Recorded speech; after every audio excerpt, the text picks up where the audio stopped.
মতো ঘুম দিতে হবে। সকালের ঘুম এটা প্রশংসনীয় ঘুম না। অসুস্থ মানুষ, রাতভর কোনো কারণে কাজ করতে হয়েছে, তিনি ঘুমাবেন ভিন্ন কথা, কিন্তু আমরা বেশিরভাগ মানুষ এখন অভ্যস্ত হলাম যে সকালের ঘুম তো যাইতেই হবে। ঠিক না ঠিক? কাইলুলা হলো সুন্নাত, দুপুরের ঘুম সেটা নাই। খেয়াল করেন সুন্নতগুলো কিভাবে একটা একটা করে সমাজ থেকে দূরে সরে।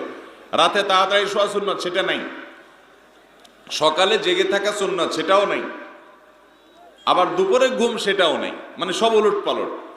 দুপুরে ঘুমানো সুন্নাত, তখন আমরা ধুমসে কাজ করি, আর সকালে জেগে থাকা সুন্নাত, তখন আমরা ধুমসে ঘুমাই।